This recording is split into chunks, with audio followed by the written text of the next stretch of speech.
Alrighty, thank you guys so much for joining us tonight for our kind of closing slash virtual artist reception for the second Career Maker exhibition that has been on display in, oh, I'm sorry, yes, the real Erika is me in red. I shared a link, so there might be another Erika Hewston out there with their screen off, but I am Erika Hewston, the gallery director at Peters Valley School of Craft.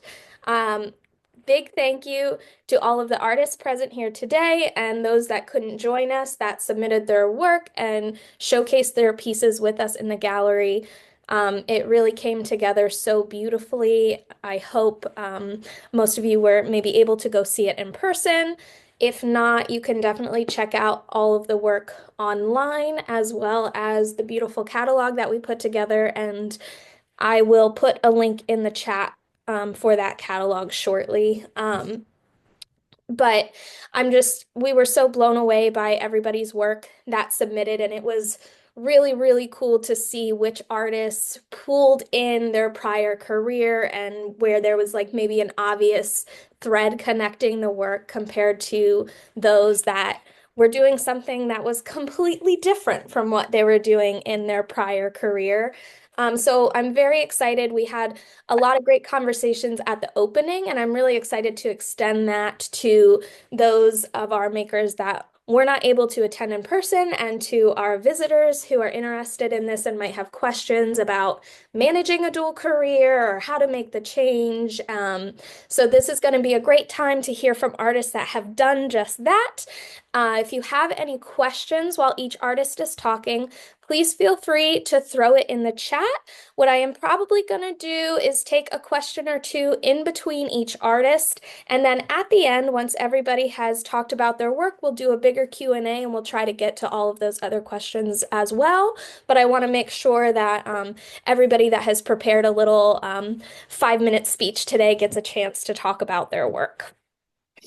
So we have, I believe, we're going to have 6 or 7 speakers today. I know one of them was not feeling quite well, so we don't know if she joined us yet. We'll save that one for the end. But I think to get us going, is Linda in here? I think I saw you pop in. Yes, yes. Would you like to go first? Sure. All righty. Then you can share your screen and take it away. Right.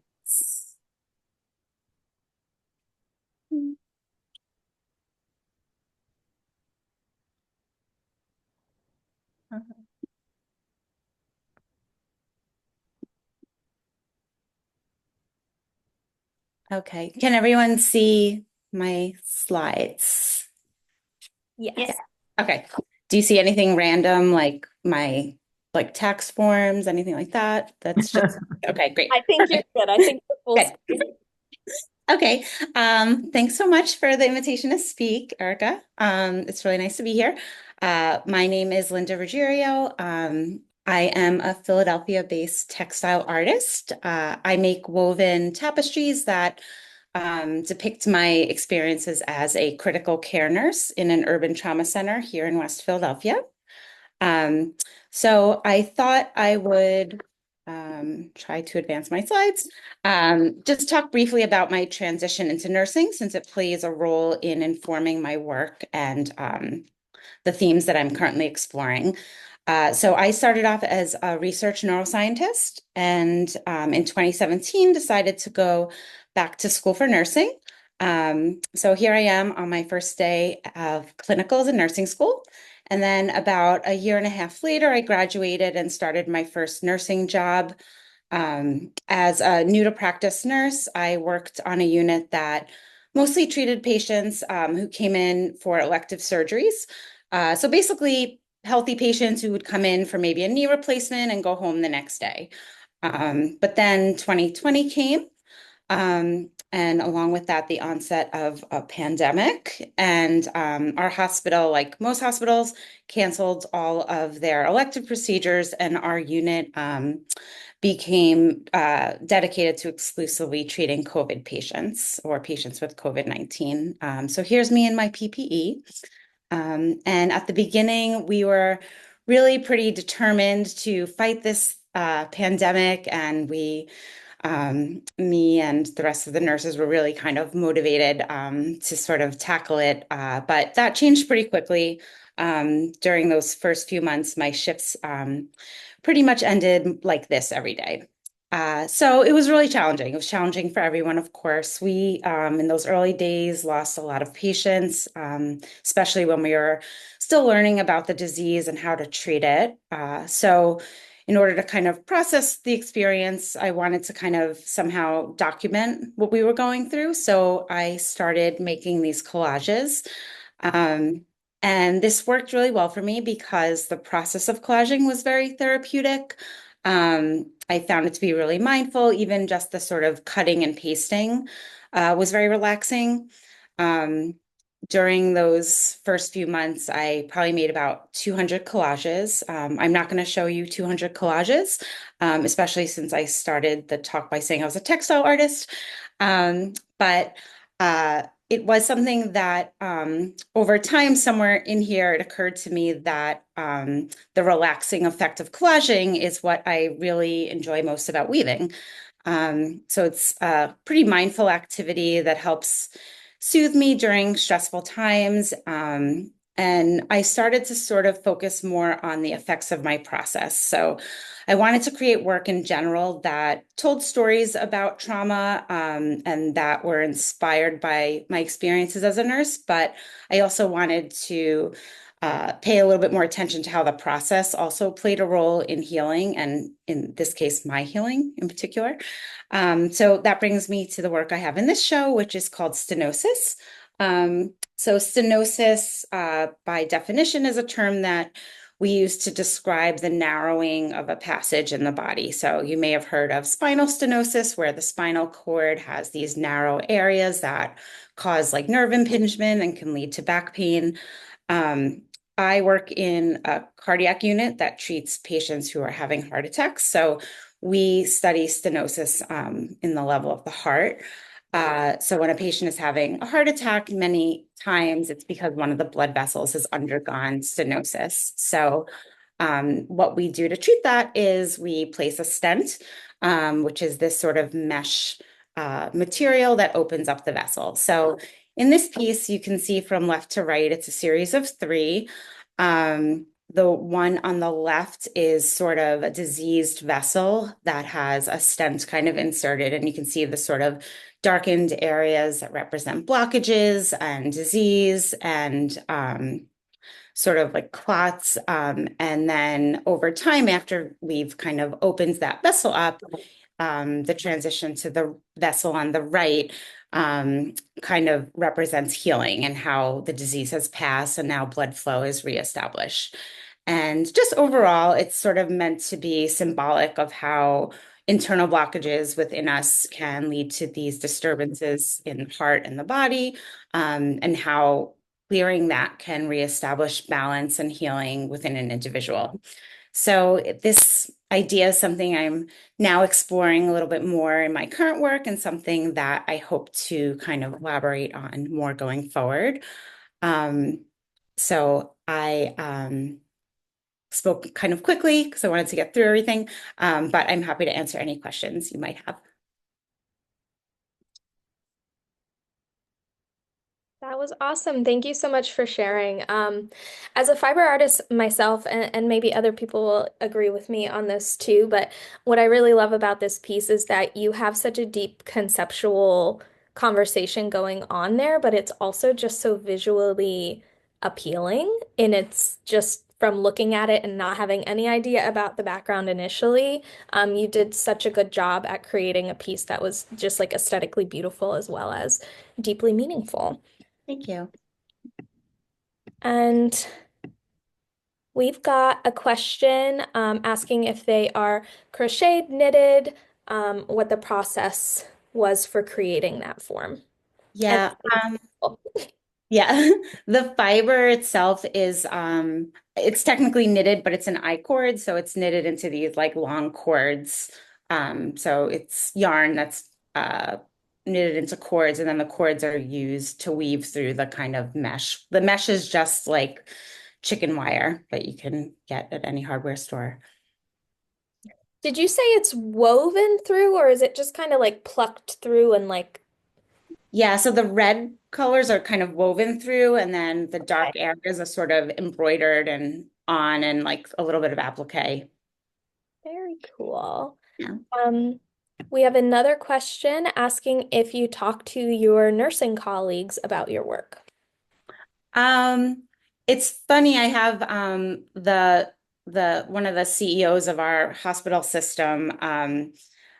We became close because he was always just around during the pandemic. And I don't know, I work at a hospital that has really great leadership. So he's aware of it because he really likes that there's kind of this I work for Penn Medicine, and they have this I don't know what to call it, but they promote artists, they promote staff who are also artists, and they allow staff to show art, and they have exhibitions that are curated and juried. And so he knew about this piece in particular. And then the hospital wanted to sort of interview me. So they're now doing like a piece on it. So yeah, so some people know about it. I don't talk too much about it because I don't know, it's just not something I talk too much about, I guess, at work. That's very exciting. Congratulations on Thanks. that. Um, okay, we've got one more that came in, so we're going to do this one before we move on to the next. If you have more questions, though, folks, please feel free to keep putting them in. We'll just try to get to them at the end of the evening. Cassie says, with so much of your nursing career informing your work, do you see yourself always having these two professions alongside one another? Um, I'm not sure. I see things like constantly changing and evolving. So as they come along, I guess, I think the artwork will probably be the constant, and then whether or not the nursing is a constant, we'll have to see, I guess. Only time will tell. Yep. Well, thank you so much, Linda, for Thank sharing you. with us. I really appreciate it. We are going to move on to our next speaker. We've got Erika Novak. Are you good to go next? I think so. I'm going to give it a try. Awesome. So I'm going to go ahead and share my screen. And then what I'll do is I'll go into Canva and run the presentation, and maybe you guys can tell me what you see. Can do. Thank you. Okay, share entire screen.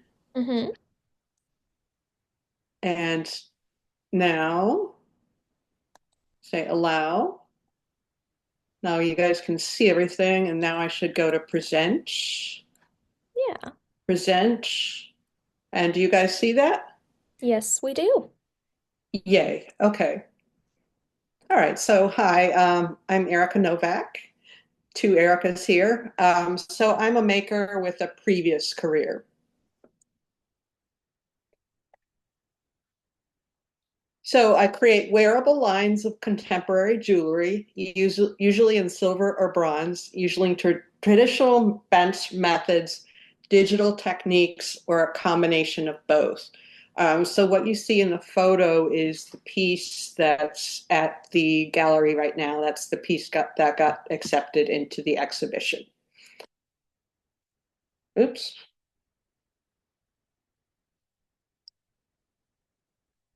All right, so what did I do previously? So I was trained in graphic design, and then I later pursued a technology career. And it's basically a technology career that related to publishing in some way. So I started by helping creatives integrate desktop publishing and page layout tools to bring their concepts to print. So what are desktop publishing tools? They include tools like Adobe InDesign, uh, Quark Express, nowadays Canva. All right.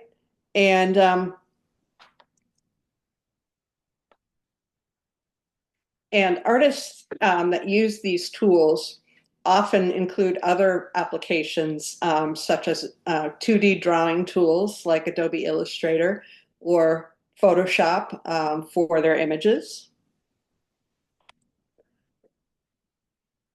And it's important to note that These tools are used for newspapers, books, catalogs, brochures, and these tools allow a designer to create the files in an appropriate format so they can go to press and print correctly.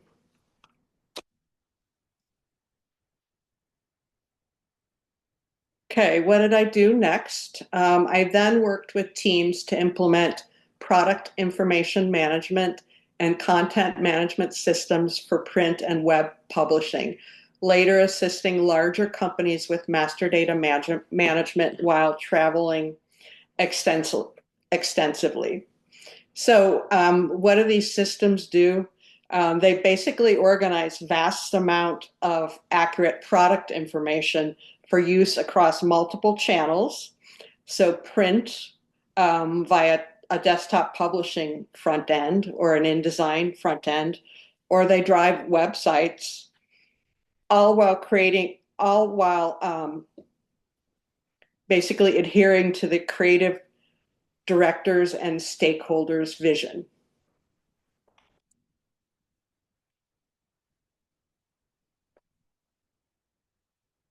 Okay, so my role, I was a consultant, a trainer, I did support. So my role was to bridge the gap between technology and creativity, ensuring that designers, marketers, and content teams had the right tools and data to do their best work. Eventually, I pivoted to using the same desktop publishing software to convey a smaller company's brand and offerings. So in the technology world, we would call me an end user of the software.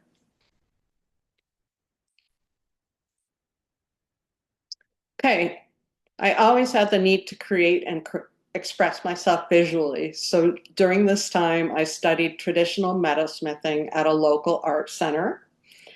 Basically, metalsmithing meaning jewelry design.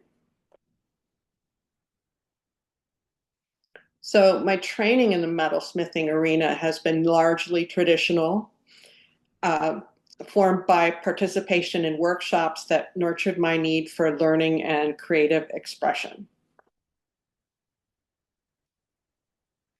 So much of my creative focus is shaped by op art, artists like Bridget Riley, pop art, artists like Roy Lichtenstein, and mathematical art, M.C. Escher. I gravitated towards their work while visiting museums on the road, particularly their patterns and repetition, movement and dynamism, contrast, and bold graphic style. So print and web designers use these same concepts to organize and lay out data, and I try to do the same in my work. So I recognize from my career how technology enhances creative workflows, so I applied the same approach to my jewelry design. I took workshops in 3D modeling and industrial processes, and now I blend digital design with traditional bench techniques and industrial processes. So my creative process stays the same, but I've changed tools.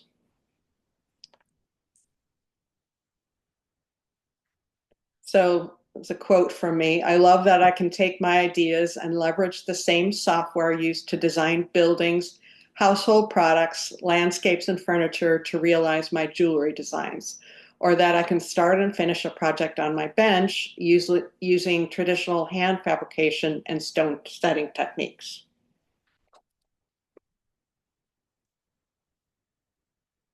So my pieces, which are minimal in structure, encompass geometric shapes arranged as an ode to the pop art that I love. My work also uses patterns and structures digitally generated in the 3D modeling application. So these are some in-process shots of the piece. I used a technique called photochemical machining.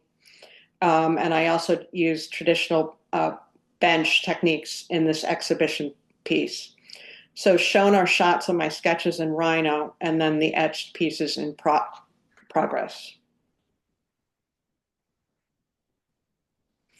So just like designers using tools for organizing and laying out vast amounts of data accurately for print and web, maintaining the vision of stakeholders, I try to do the same thing, bringing my ideas to fruition.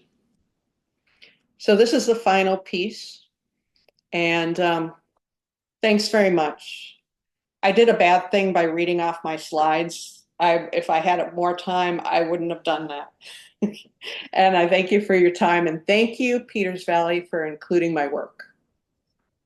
Thank you so much for showing. And honestly, I didn't think that that was terrible. As somebody who kind of struggles with hearing sometimes, and I'm very used to subtitles, it was actually kind of nice to be able to follow along. Um, and that was really fascinating. Thank you so much for sharing more about that process. I am a little bit not tech savvy, and I would just like to kind of get some clarity on one thing. When you were showing Sure. your like design in the tech software and talking about that etching process, because I'm also far removed from jewelry. Um, did a machine etch those circles as well, or is that just how you like got the design on the metal and then you did that part by hand, or where does that kind of the tech stop and you finishing it on the bench begin for this particular? Okay, so I'll go ahead and go back to the previous slide, I guess. So I typically start out by paper sketches, right? So what is my end result going to be? This right here is a drawing in Rhino, a 3D drawing of what the piece might look like. I wanted it to be well, 16 inches, 16, 17 inches, which is your typical, I guess you would call it a collar size, right? So I needed to determine how many pieces of this, how many of these shapes I needed to make. Um, so, so after I sketched everything out, I basically created a 2D drawing. So a 2D drawing is just a flat drawing like you would do in Illustrator, or I guess you would call it a line or a contour drawing. So that drawing in a specific file format was sent to a vendor that does the industrial process of photochemical machining, all right, or photochemical etching. So I sent them the digital file, and then I also sent them a sheet of metal that encompassed uh, enough space to create these 12 pieces or however many there are.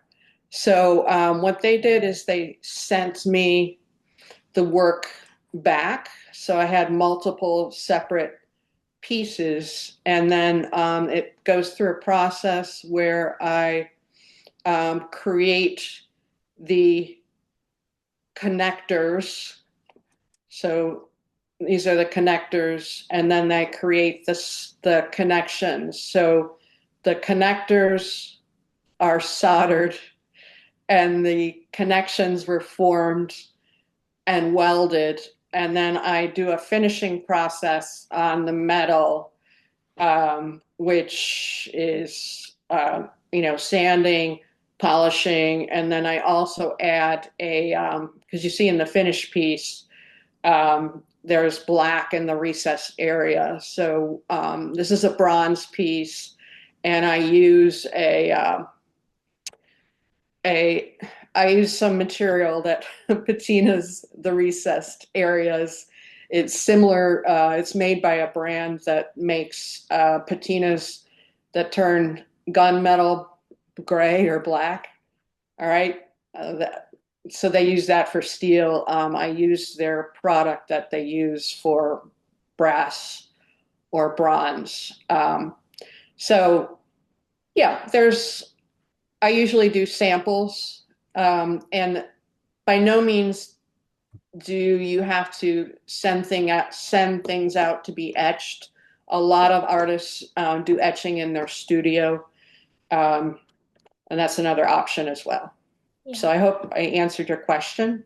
You did, and I realize actually that I just probably made you repeat yourself for some reason that when you first talked about the photochemical machining part, that just didn't land in my brain. But when you repeated that, I I understand now. So I Okay, apologize for so I hope I didn't repeat myself 3 times, but Oh no, you're good. Sorry about that. okay. It's a lovely piece, and thank you so much for explaining that further. We are going to move on to our third presenter. I believe I saw Eric come in. Eric, would you be ready to share about your piece? Sure.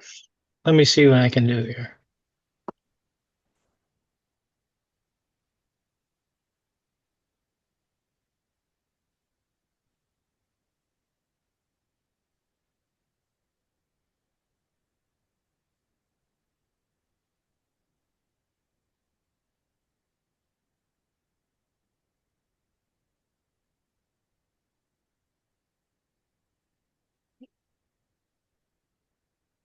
Are you sharing your screen?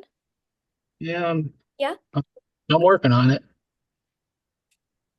wonderful. There we go. You got it? Okay, this is pretty basic. Yeah, yeah.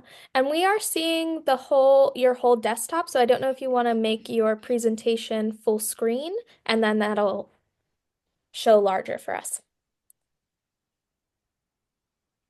Is that any better? Yeah, that's a bit bigger. I Okay.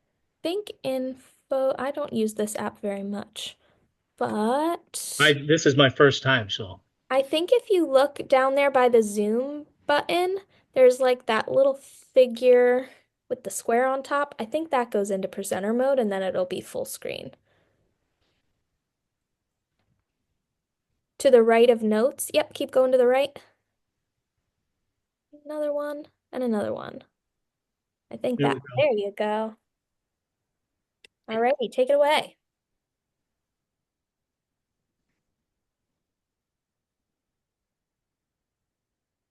go. Okay. Um, I don't know how to move these slides forward though. You should be able to just like click on the right side of the screen or the left side to move forward and back, or use your arrows. All right. Okay. So my name's Eric Tuck McCullough. I um, I'll just start at the beginning. Uh, I'm in the construction business. I'm a carpenter. Um, or I came out of high school, I was a carpenter, and I wanted to make art. So that's when I went to art school. I was a little bit older, and I went to art school, and I studied sculpture. And when I came out of art school, I made a lot of really large um, environmental work with stones and a lot of concrete. I poured a lot of concrete. Um, and worked with other sculptors for a while. After a while, I was doing like a dual track of doing carpentry and doing sculpture, and eventually carpentry won out because it was a little bit more steady. And was a carpenter for about 15 years before I was, took a job at a municipality as a building inspector, and really picked up with that career. So that's what I do today. I'm a building official for a small city in Northeast Ohio. So I issue permits and inspect buildings and do plan reviews, things like that. I have a couple of. This is some of the things that I inspect. Like would be electrical work here. That's in a pool. Um, that's actually the pool after after it was done. This is kind of a cool picture because we are right on the lake, and I do see a lot of really incredibly expensive homes, which I'll talk about a little bit as it goes into my work. I look at homes being built, and I issue permits for homes being built, and sewer work, all kinds of exciting stuff like that.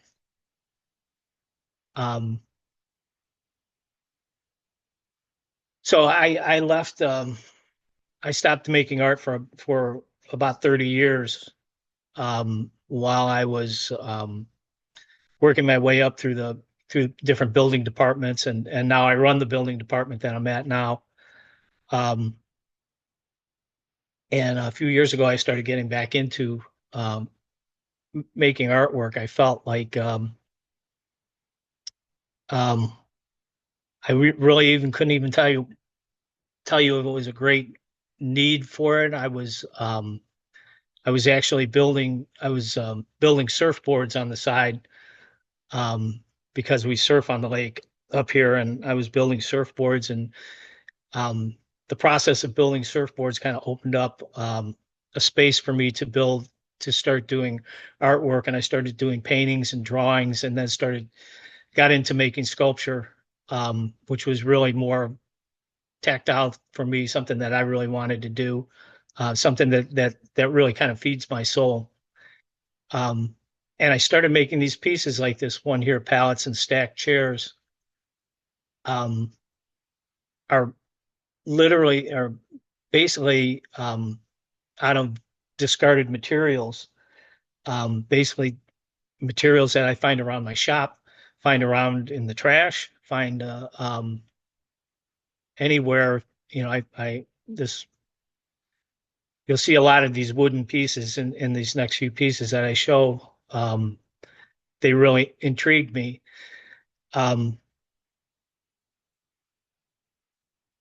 The idea for me is to,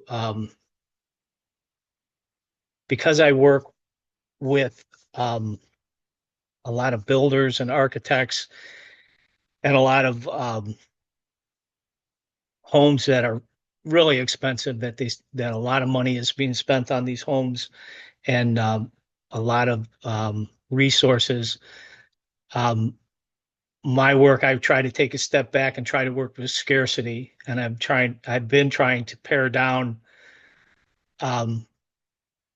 making my artwork and making a statement with as little as possible. So I don't use any special fasteners. I don't use any special technologies. I don't use any special materials in my work. It's really kind of thrown together, almost like jotting down a poem or jotting down a doodle on a little scrap of paper. And so that's where some of these come from. Pallets and stacked chairs came from, I think a few years ago, we had some floods here in the area, and there was a lot of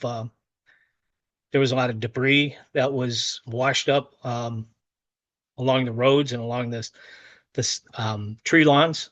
And I thought that was kind of fascinating. I took a lot of pictures and started throwing these pieces together. So this one's pallets and stacked chairs.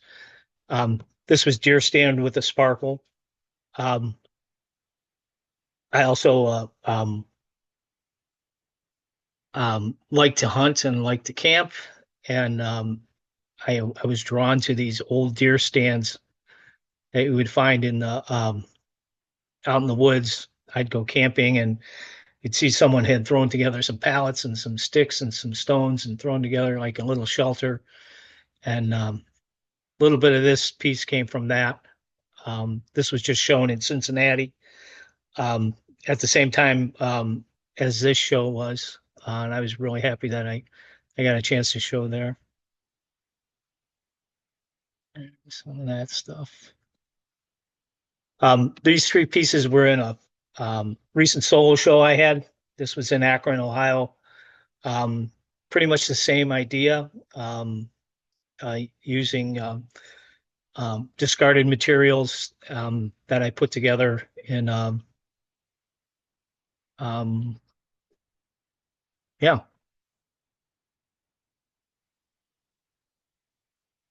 Well, that's about it. Thanks a lot.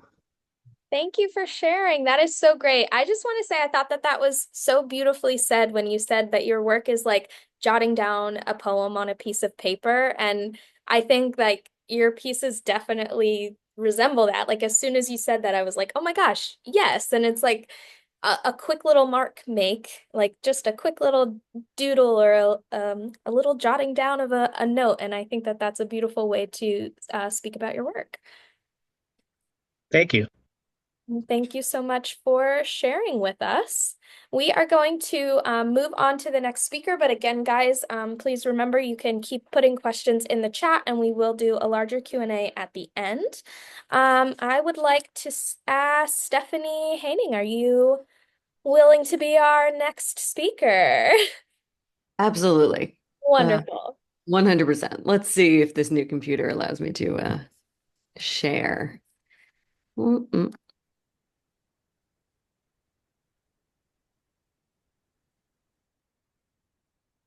Let's try it. Oh, it's good. You know what? It's asking me to open system settings because I haven't done this Because you're before. setting it up on a new one. Yes. Let's see. Oh, I think maybe. Sorry, guys. That's all right.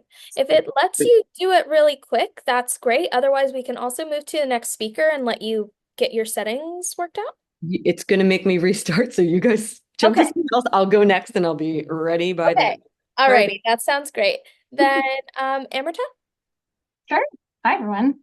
Let me share my screen.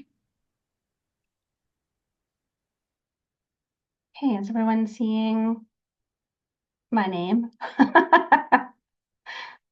Looks great. Great. All right. Well, hi, everyone. My name is Amertah Perman, and I am an artist living and working in San Diego, California. As an artist, I started from a passion for drawing and painting and have developed into primarily a fiber-based artist. I mostly create hand-stitched and some machine-sewn creatures and objects. My construction techniques include simple, repetitive hand skills combined with loose design principles and practices that lead to unique pieces. And while the objects I create range from large creatures to small jewelry, common elements across all of them include a lot of tactile attraction, so sort of a squish me, pet me, I'm fluffy kind of feel. A lot of color, so bright and sparkly things, and a sense of wonder and play, so often curious, sort of joyful creatures and creations that I think draw you in. And each piece really has their very own personality. Most recently, I began incorporating small metals and jewelry fabrication into my artwork and seeking opportunities to combine plush construction objects with metal wearables and adornment. And my more recent efforts to combine these small metals with my plush construction techniques are really apparent in the piece that was selected for this exhibition, which is titled Picnic Table Fancy. And I made this piece originally for the 2024 Contemporary Jewelry exhibition called Missed Connections, which was curated by Jess Tolbert and Lindsay Rice, first as part of the June 2024 SNAG conference exhibited in San Diego at Art Produce, and then in New York City Jewelry Week in November at the Pratt Institute. So Missed Connections invited artists to create both a piece of jewelry and a Missed Connections Craigslist ad. Don't know how many of you look at Craigslist that often anymore, but they're still out there. And the ad had to explore the misconnection between the body and the jewelry piece itself. And so the Craigslist ad I wrote to accompany the piece was titled Maybe My Mother, and that's what you can see on the screen. So this Peter Valley's second Career Makers exhibition has really been an opportunity for me to reflect on my full-time job and what I usually refer to as my professional career. And this is a term I'm learning to expand to include my art as I begin to really honor and step into more formally, more intentionally seeing myself as an artist. So I work full time, 50 plus hours, if I'm honest, per week as an administrator within a large post-secondary institution. I serve across 4 community colleges in San Diego, and it's one of the largest community college districts in the country. I serve as the Dean of Career Education and Workforce Development. And I spend my days writing emails and facilitating meetings. This job is super demanding, but I enjoy the challenge and leaning into any opportunity to dismantle systemic barriers within education that really hold our students and community members back. It's a hard job, a stressful job, but I love it, and I'm really proud of my career and what I've accomplished. That said, a few years ago, I turned 40 back in 2022, and I decided to dedicate this new decade to my art. And so while I've been a maker and a creator of objects forever, I had never really formally exhibited and was very hesitant to own the title artist. So I set the goal of focusing not just on play and sort of the occupation of my hands, but on form and function and concept, and committed to applying to open calls with the goal of showing at least once a year. And as an emerging artist outside of an educational program, I've really found that applying to open calls gives me a constructive, sort of the constructive constraints to work within, which really help me hone creative thinking and my technical making skills while giving me an opportunity to explore my artistic voice and the themes that are apparent throughout my work, regardless of sort of where I show and what the show is. So I am, pretty proud that so far I've been doing pretty well with these goals. I showed at least each year so far since I made this commitment, at least one exhibition per year. Last year, I got to be in my first contemporary jewelry exhibition, and this year I've already shown in 3 different shows and managed to launch the first iteration of my website. So I'm feeling pretty good, not just about the shows, but really about committing to myself as an artist. The second careers exhibition asks us to reflect on how our dual career or formal career impacts our art. So I think for me, the most influential way that my professional career shapes my approach to making centers around time. I don't consistently have long periods of time to solely dedicate to art making, so this often results in much smaller projects that complete within shorter windows of time, or really long projects that include repetitive tasks that I can pick up in between running from one thing to another, or that I can bring with me something small and compact as my work schedule might have me traveling.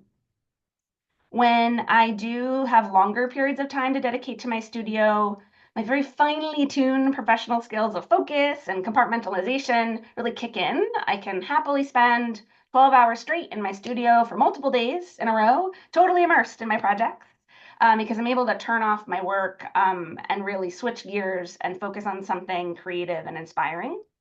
And my day job actually strengthens this skill. I lead so many different kinds of projects at work that I'm regularly jumping from one topic, challenge, or political situation to the next. And each requires a lot of focus and attention. So switching gears is very much second nature at this point, and I'm able to apply it to my artwork. It keeps me focused and helps me also sort of drive me forward, helps me apply to exhibitions and actually complete the projects that I'm trying to work on. I also use my artistic practice as an escape. The way I build, the projects I choose are often a result of the desire to work in an opposite way, shifting my body and my mind into a really different zone. In terms of how the tangible characteristics of my work are influenced by my career, I'd really say that they're just the exact opposite and therefore are influenced in that way. The slides I've shared thus far, I think, really illustrate this. Sort of the serious formal products that surround my day job, whether it's like a memo or emails or reports or slide decks, really couldn't be more different than the creatures and flowers and plush elements usually found in my work. My pieces often bring sort of a sense of joy. So they're bright and they spark joy. They evoke a sense of wonder and curiosity, and usually include an element of play or playfulness. And what I'm really learning is that this joy, the joy I feel in the making of the work and the joy of the playfulness the work evokes, is no less serious than my career as an administrator. And as an emerging artist, I really think this is a valuable lesson. And I'm really thankful for Peters Valley and this exhibition for giving me the opportunity to reflect on this truth and lean deeper into both of my careers as an artist and as an administrator. So thank you all. Thank you so much for sharing. That all I feel like really resonated with me so much also as somebody in the admin world, right, and doing that dual career thing. And I think a lot of people struggle, at least I agree with your struggle on like that whole professional career versus what you call the creative practice and the terms around that is something I think I often dance around as well. So thank you so much for sharing that with us. We do have a comment over here. Um, what is that feeling? I think many of us have felt a degree of unworthiness at one point or another to embrace the term quote unquote artist. Despite going to art school, I always resisted it, preferring to call myself an artisan until relatively recently. I think many of us know what you're talking about. So I think that resonated with so many people. So thank you so much for sharing about that. And I think also showing for anybody who is joining us here looking for advice on how to handle the dual career, you talked really well about being able to divvy up that time and that if you put in the focus, you can still accomplish uh, quite a bit with your artistic career and your professional career, if that's what we're going to call it for this evening. All righty. I do see that Stephanie is back with us. So let's see if we can loop back Yes. around. Yes. Let's give it a shot. All right. My computer was, I felt like I was back in my old career of having Zoom play tricks on me, but hey, Okay. we'll try it again. Let's see.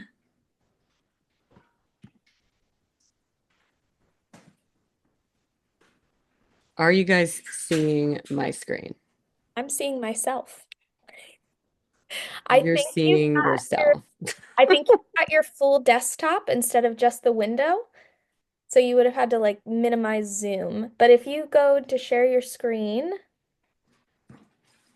so we're seeing Zoom, I guess that's what. Yes, exactly. But if Sorry, guys. if you go into that share option, it should let you pick just the application where you have your slides, and then it'll just share that screen. Yeah, it doesn't. Let's see. Oh, if you Because have, I'm in the browser. That's why. okay, you still So just let's do the whole thing and then maybe share entire screen and then we'll do. Can you there. guys see my screen now? Yep.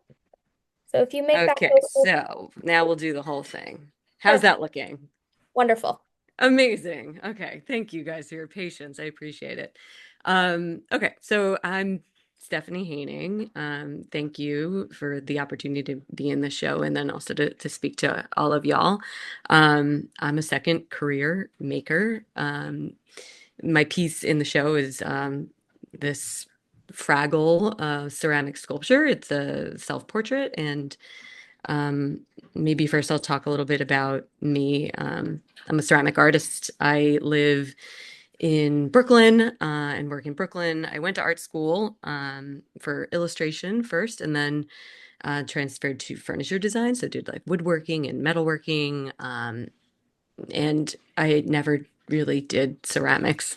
After school, I started working in in retail design and visual merchandising for brands. This is just a look at some of the stuff that myself and my teams that I've worked with have worked on over the years. So, like after school, I really wanted to do something hands-on. I got into window display, which I really enjoyed doing these large installations, making objects with non-traditional materials that were very immersive and whimsical, things that you would not encounter if, in the normal world. And then after about 7 years of doing that, I transitioned into a more corporate visual merchandising and retail design role in the beauty industry. And did that for a while and honestly loved it. It was very interesting. I learned a lot. I got to work on some really beautiful brands and it was great. Um, but I wasn't really scratching that itch of making that anymore. And that desire got kind of, I guess, to a head. And about 7 weeks ago, I left my full-time job, and now I'm making full-time. So it is a new journey for me. Um, a little bit about my process, I guess. So about the piece that was in the show, it's all hand built ceramic. So I'm doing slab building and coil building, um, and to create this form of a toy, and then its carton. Um, and you can see a sneak peek of like what the toy looked like after I built it with his model, which is a toy that I had since I was a kid. My favorite toy, Gobo Fraggle. I don't know if any of y'all or recognize him. Um, and so this is kind of the process of going through and doing the glaze work on it, and then the process of glazing the carton. So the carton is also completely ceramic, hand glazed. So doing the illustration on the box, tapping into my experience in illustration, um, and it took a very long time, but I absolutely love it, and I love doing this work. And then the final piece on the right. Um, Yeah, so it's really this piece, I call it my self-portrait. It's um, really about how as children we develop our favorite toys, objects that, maybe are kind of these subconscious reflections of who we are. Like we gravitate towards these characters, I guess, or objects for a reason. And I think that these favorite toys really actually reveal a lot about us. And so that this one is my self-portrait.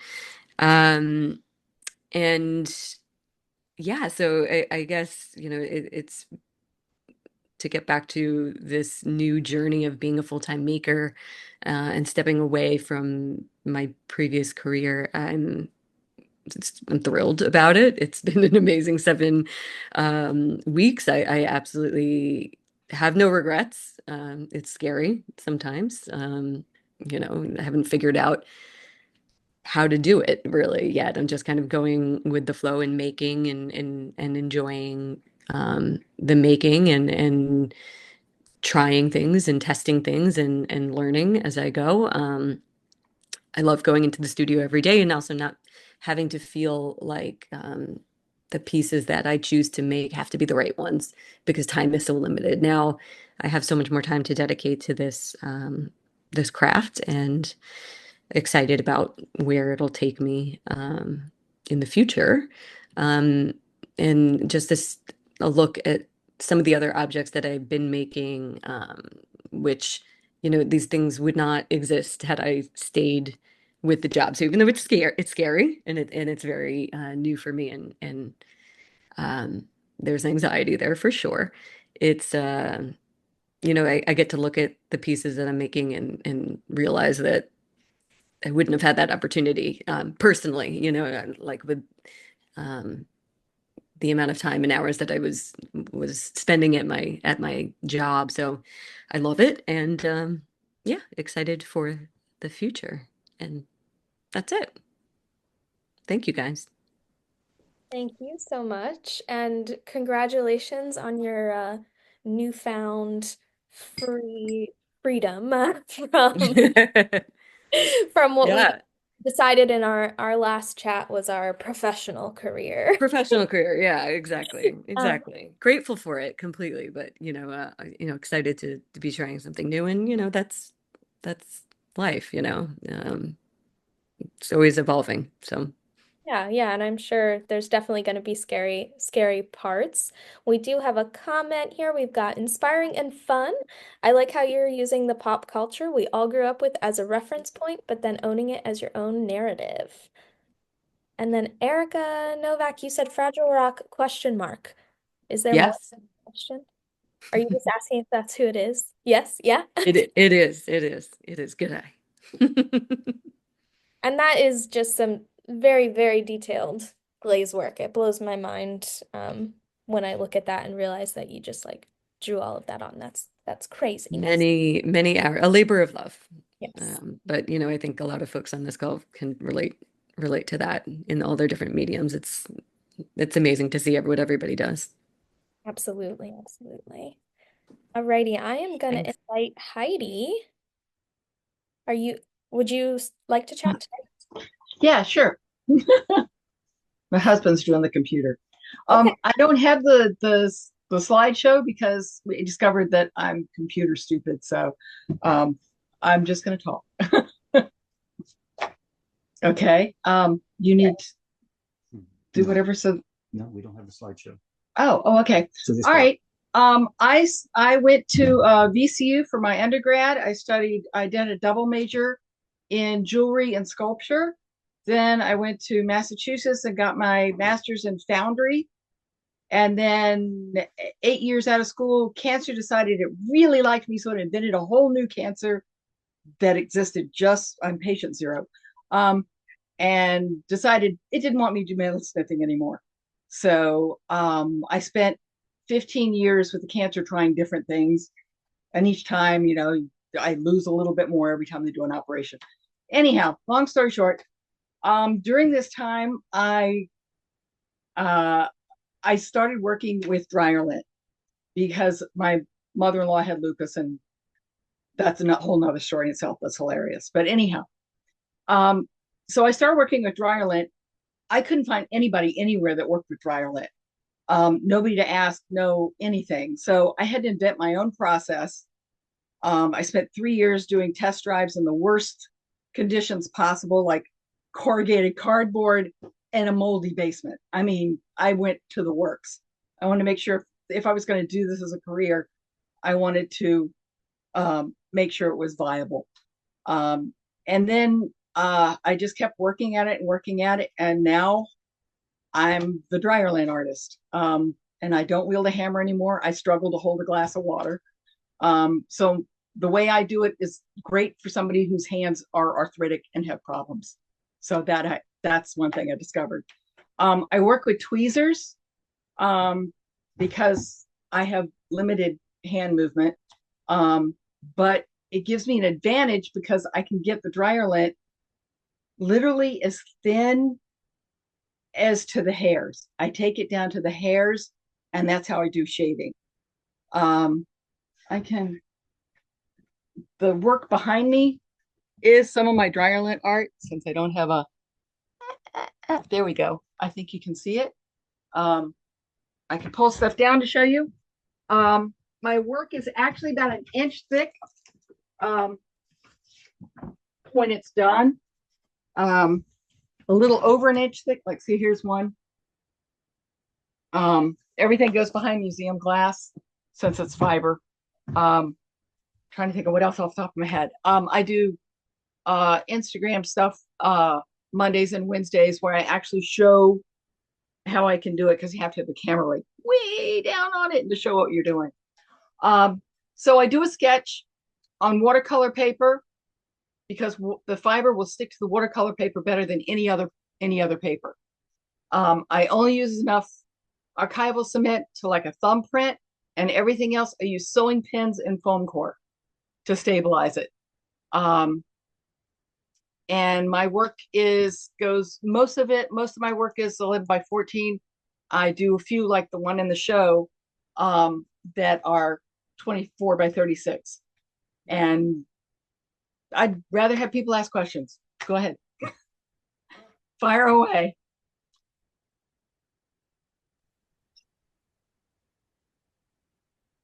I know one of the things that came up at the opening reception that was really interesting was that we talked about it not really being felted together, but more layered loosely, and that it's just the pressure of the glass that's keeping the work together, which I think is kind of really interesting. It almost transient if you take it out of that frame, that it could possibly just fall apart. So maybe that, if you want to talk on that a little bit. Oh yeah, I can't, like I said, I struggle to use my hands, so I don't felt, and I can't felt. I tried felting, and I literally can't do the wrist movement, and I don't have the pressure. I only, but by the pressure machine, I only have 20 pounds of pressure in my hands.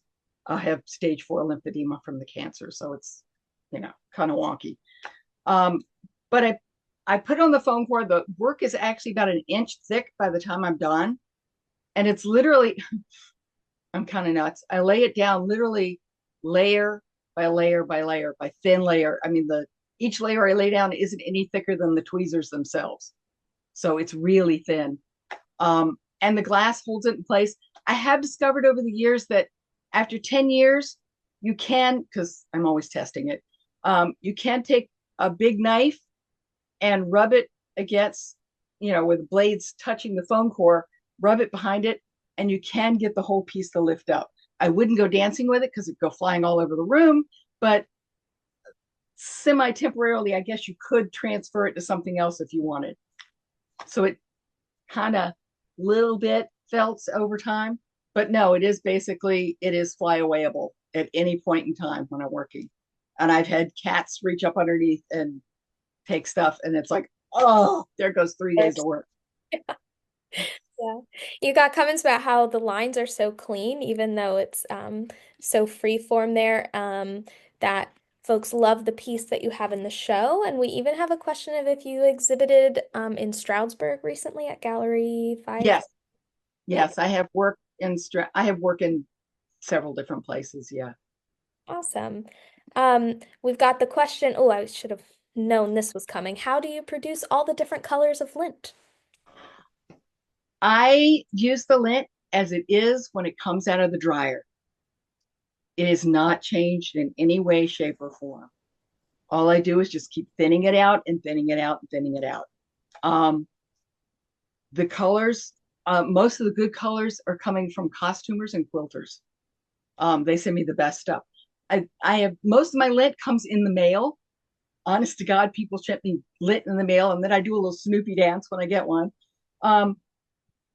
And I file them all into boxes, which the little salad boxes you get in the grocery store. That's what I put my lint in flat sheets going like this with toilet paper in between, so they don't all stick together. And I have about 1,000 of those boxes. So does that answer the question you're looking for? I think so. I think it does. I think it does. And we got some funny comments asking if you do a lot of laundry before you explained that it comes from I other do, but I discovered over time, every third wash, you lose a shade. And after every 8th wash, you start losing tone as well. So it's like your color gets grabbed. Interesting. No, that's great. I had another question that has now evaded me, so it'll probably pop back in my head in a little bit, but I think I'm gonna kind of open this up now a little bit more generically to anybody who is joining us here that might have questions just about living with the dual career, or if you're thinking about transitioning fully and you want to ask some of these artists that have done that, if there's any questions like that, I think that would be. Oh, Jody, I'm sorry I didn't have you on my list. You are more than welcome to go if you would like. I apologize for that. No, it's okay, but I'm aware of time, and so I wasn't sure if you needed to move on to the other part of this. I think we are okay. We're just doing little like 5-minute-ish thingies. Go for it. Okay, I will keep Anybody it. else agrees with that? I think that's fine. I'll keep it short and sweet. Wow, that's really weird. I'm trying to share, but it's not showing anything.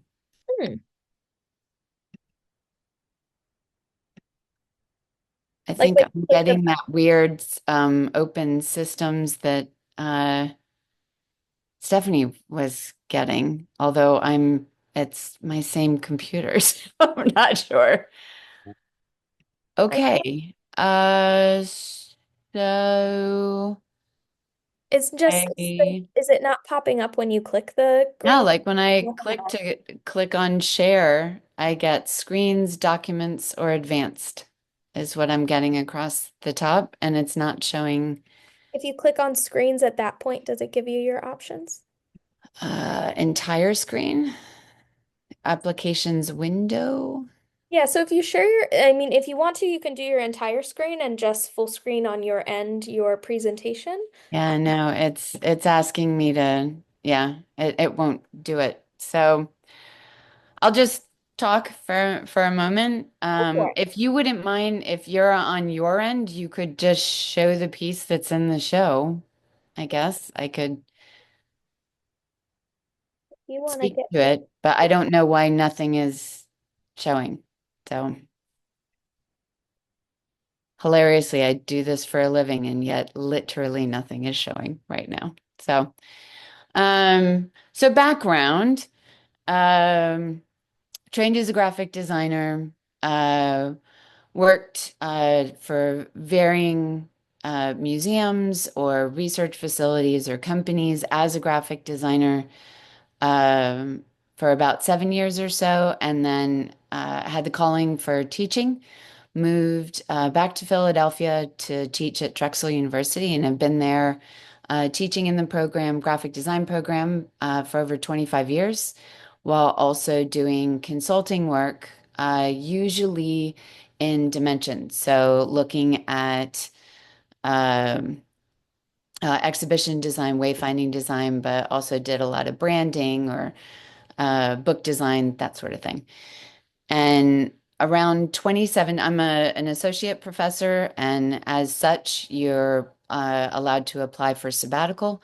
So in 2017, I applied for and was given a sabbatical that I decided to work on paper sculpture. It was something that I taught in a course that was 3D, thank you, 3D and packaging. And I was doing a lot of paper sculpture and enjoying it thoroughly. It was the first time I had done non-client work since I was a student. And so it was this unbelievable 6 months of really investigating form and material and topic and all of these wonderful things, and went back to school.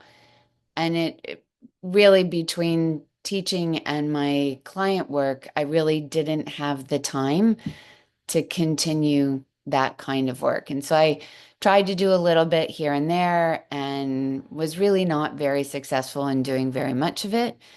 And then when COVID hit, the teaching sort of took on a whole other level of rewriting coursework. And because I teach mostly three-dimensional model building, graphic design work, design coursework. So I had to reinvent everything. And so that became literally a 7-day a week job. Go several years in, and it was time to apply for maybe another sabbatical. And at this time, I had been starting to dabble a little bit back in making, and was transitioning from using paper to using pressed leaves for things, and was volunteering at the Academy of Natural Sciences in Philadelphia in their herbarium. And so I was being trained on how to create herbarium sheets, and at sort of museum quality level. And so some of the techniques that I was using there, I started to employ in how I was working with botanicals. And then I started to work with a garden near where I live called Stoneleigh Garden, where I was working with them in cutting things directly off the plants themselves, because I'm an urban dweller, so I have gardens, but it's relatively small. So having an entire botanical garden to choose from was insane. and being able to collect them directly off the plants changed what I could collect as well as how vibrantly the color stayed. Because up until that point, I was just collecting leaves after they had already fallen. I don't treat them at all. It is just the natural leaf itself. Sometimes I'm just doing more of a 2D kind of quilt pattern, and it's glued directly to a handmade paper. But something like the one that's being exhibited, I am gluing it to a washi, a Japanese washi paper first, that allows me to then push the leaves to their full extent beyond what they would normally do, because otherwise, without the washi paper, they would fracture. But so with the second sabbatical, I was able to just spend an unbelievable amount of time collecting and producing work and showing work. And so I'm at the point where I'm pausing any of my client consulting. So I am only with 2 jobs instead of 3. So it's the teaching and the creating artwork. But it really is challenging to do the two, as I'm sure you, those of you that are still balancing the two know, it's really difficult. It was funny because I was taking notes when other people were presenting. And similarly to Eric, I did have that like 30-year gap of really not doing fine artwork. And so it was really kind of wild to go back to I'm the client and really I could do whatever I wanted. It wasn't a client relationship. And what Amertah was saying was that the contrast between the two worlds. Whereas for me, a lot of the things that I'm doing in my artwork are directly related to coursework that I teach or some of the graphic design client work. So there's this symmetry that happens. So like the modules in this piece, the 3-dimensional modules are literally knockdown packaging. It's bespoke knockdown packaging, but made out of leaves.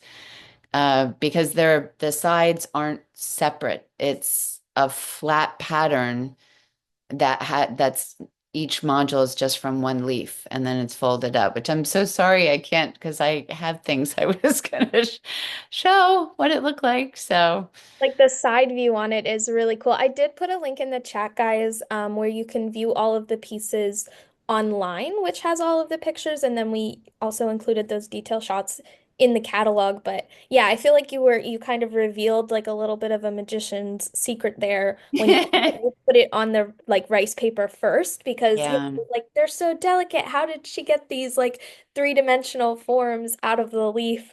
So it's really cool to like know that part of the process. I'm also When I'm learning, a lot of them don't like it. Like there are some leaves that really this is not something they want to do. And so that as much has been part of the process is finding which leaves play.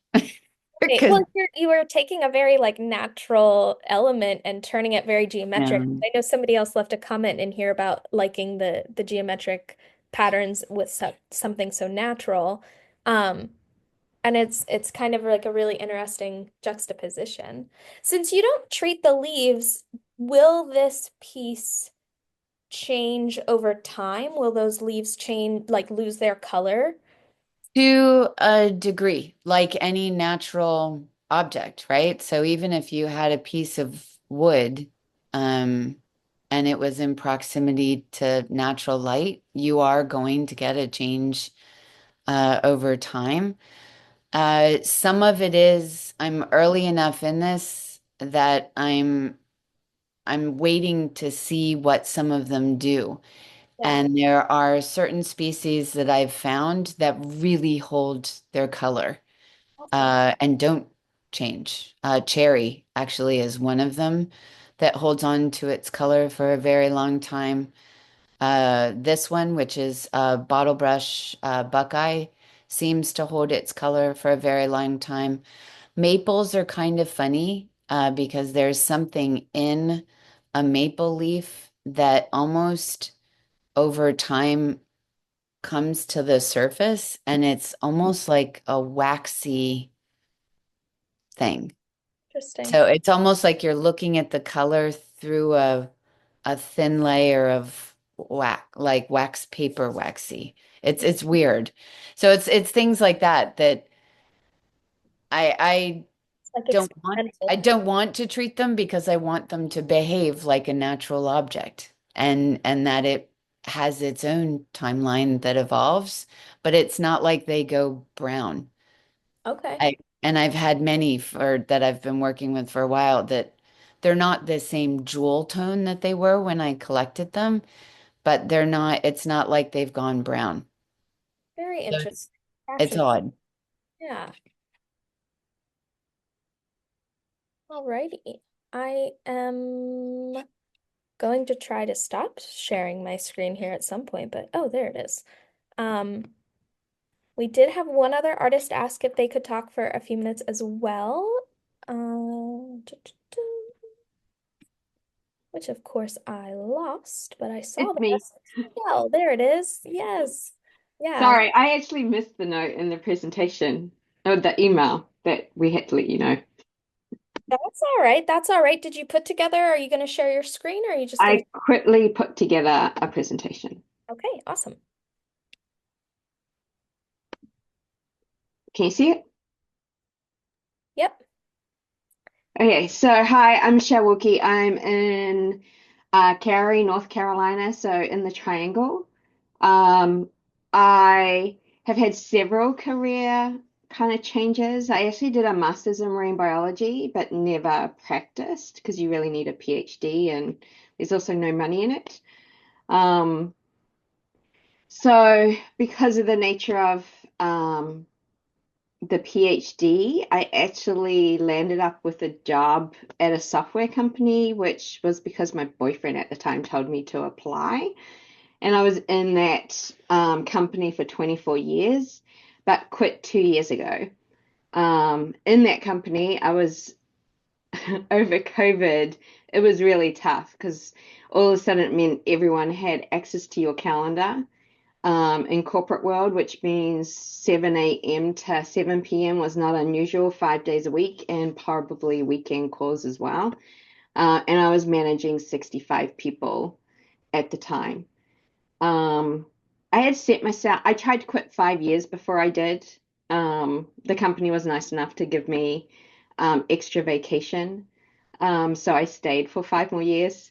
In the end, what landed up making me make the career decision was one of my employees who was in his early 30s landed up passing away. And that told me that I needed to live life to the fullest and do what I love, not necessarily a job that had over the 24 years just become a way to be able to do the things I love by providing me money for that. So 2 years ago, I've gone from the quilting world into the artist world, which is very, very different, and I didn't realize that it was going to be like that. So I'm really active in trying to get quilts to be seen as fine art. So I've been applying to a lot of shows. I've been really lucky in the 2 years. I've had 3 solo shows. I have been at North Carolina Museum of Art and also currently at the Mint exhibition, Mint Museum in Charlotte. Textiles are having a thing at the moment, which is fantastic. I timed it really well. The pieces I have that I have is the one on the left side, which is Breaking Point.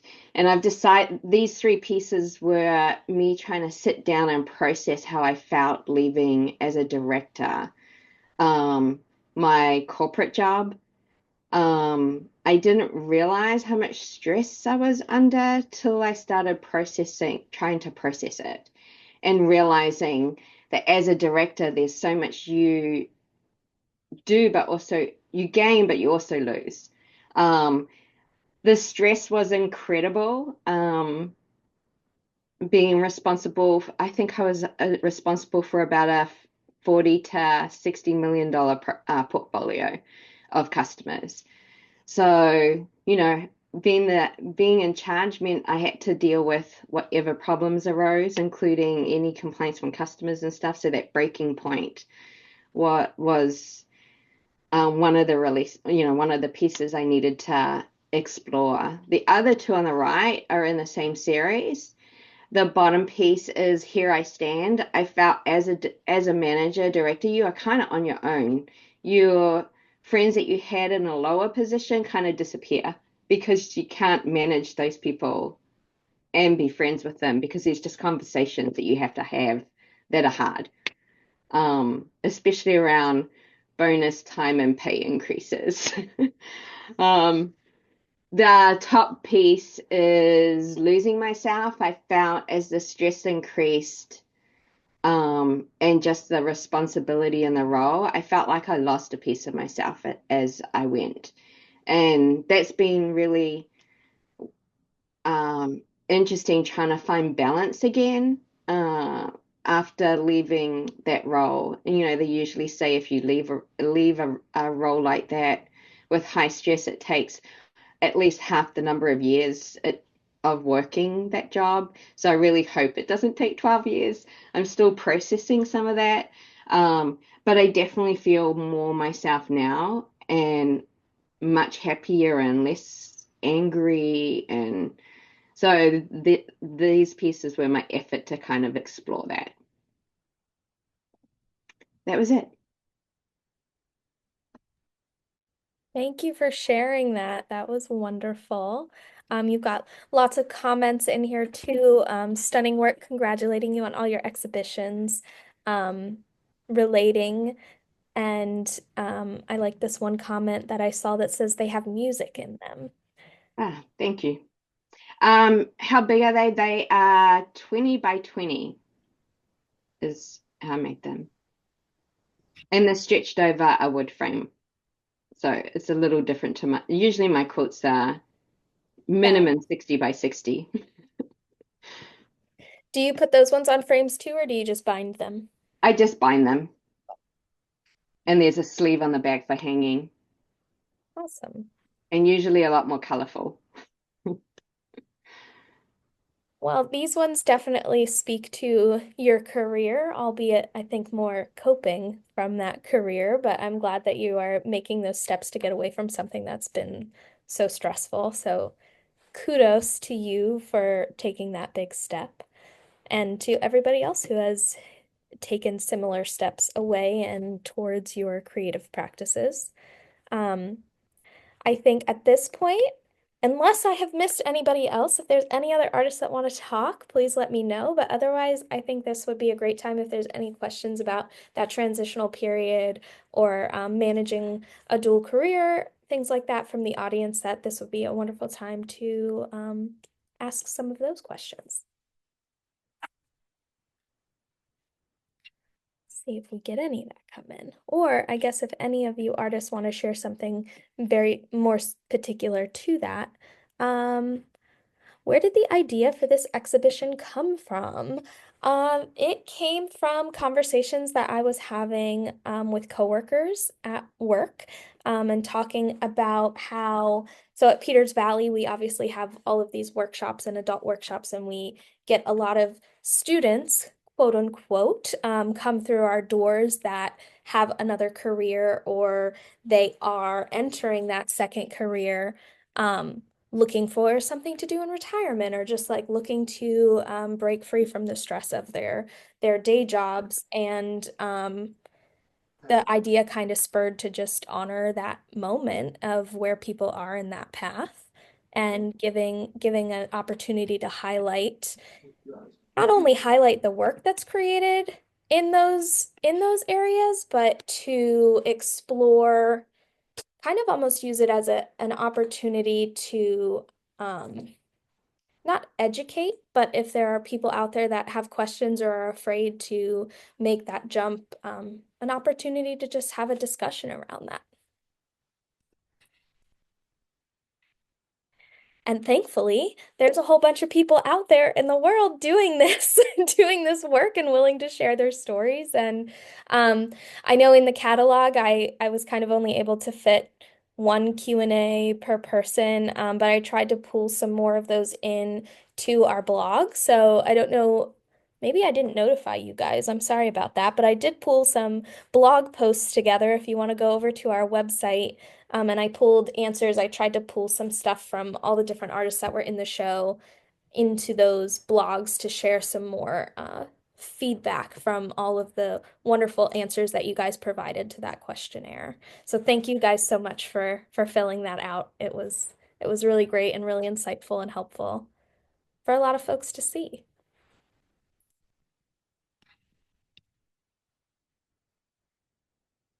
Well, I think that might be all of the questions. I don't actually see anything else coming through. So, I'm going to say thank you guys so much for joining us this evening. All of you artists for sharing your story. It's so wonderful to get more insight, even though, I read some of this through the jury process and through the questionnaire, and I've seen the pieces in person. This has added so much depth to all of your work, and you guys are creating such beautiful things, and I'm so excited to see where you guys go from here. I hope everybody that has stepped into that second career, that it thrives, and that those of you that are doing the dual thing, I think for me, it works for me. For some people, it works for you, but also if you're striving to eventually get to that point where you have just the creative practice, I hope that you get there and that this has maybe opened up a nice network where you guys are able to even talk to each other and like help each other through maybe some of those questions and those scary moments as you are doing your thing. Thank you, Erika and Peters Valley. I enjoyed it. Of course, thank you guys so much. Thank you so much for joining.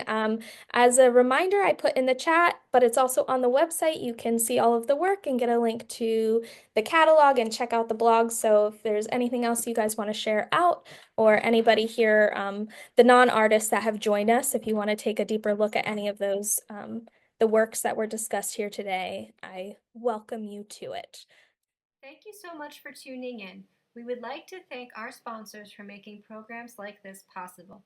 If you liked this video, please hit the like button and subscribe to our channel to receive more like it in the future.